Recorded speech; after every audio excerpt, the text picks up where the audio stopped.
পাকিস্তানের জেলে পিটিয়ে মারা হয়েছে ইমরানকে। রিপাবলিক নেটওয়ার্কের ওয়ার্ল্ড এক্সক্লুসিভ, রাওয়ালপিন্ডির জেলে কাউকে ঢুকতে দেওয়া হচ্ছে না, জেলের বাইরে ইমরান সমর্থকদের ভিড়। এই মুহূর্তে যে ব্রেকিং নিউজ, ওয়ার্ল্ড এক্সক্লুসিভ নিউজের দিকে আমরা নজর রেখেছি। রিপাবলিক নেটওয়ার্কের ওয়ার্ল্ড এক্সক্লুসিভ, পাকিস্তানের জেলে পিটিয়ে মারা হয়েছে ইমরানকে।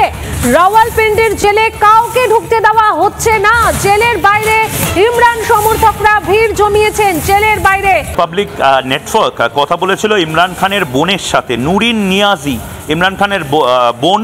তুমি জানো ইমরান খান নিয়াজি পরিবার থেকে আসেন। নুরিন নিয়াজি রিপাবলিক বাংলাকে যে কথাগুলো বলেছেন সেটা ভয়ঙ্কর।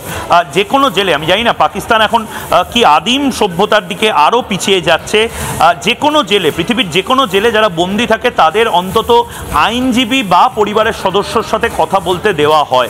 ইমরান খানের বিষয়টা কি হচ্ছে, যার জন্য গোটা ভারতীয় উপমহাদেশের এই মুহূর্তে রাজনীতি তোলপাড় হয়ে গেছে।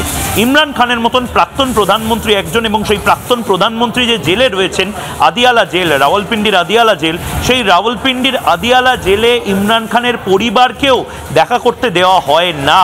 এতেও পরিবারের তরফ থেকে আলাদা করে কোনো অভিযোগ ছিল না, কিন্তু ইমরান খানের যে অবস্থার অবনতি হচ্ছে বলে যে খবর পাওয়া যাচ্ছিল, ইমরান খান অসুস্থ নাকি এরকম একটা খবর, এরকম একটা গুঞ্জন জেলের মধ্যে থেকেই বাইরে এসেছিল। তারপরে তার আইনজীবীর সাথেও দেখা করতে দেওয়া হয়নি, তারপর ইমরান খানের পরিবারের সদস্যদের সাথেও দেখা করতে দেওয়া হয়নি, এবং এটা কিন্তু চলছে বিগত 2 সপ্তাহ ধরে।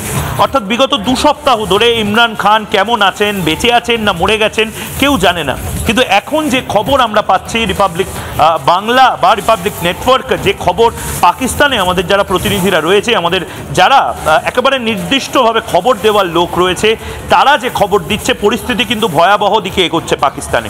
বাংলাদেশ কিছুটা শান্ত হলো, এবার পাকিস্তান হঠাৎ করে উত্তাল হতে শুরু করলো। পাকিস্তানে এই মুহূর্তে যা খবর বেরোচ্ছে, রাওয়ালপিন্ডিতে ইমরান খানের সাথে, যদি যে খবর আমরা এখনই ব্রেক করতে চাই না, কিন্তু একটা এখনও বলবো গুজব বলবো না, এখনো একটা গুঞ্জন তৈরি হচ্ছে যে রাওয়ালপিন্ডিতে আদিয়ালা জেলের ভেতরে পিটিয়ে মেরে দেওয়া হয়েছে পাকিস্তানের প্রাক্তন প্রধানমন্ত্রী ইমরান খানকে।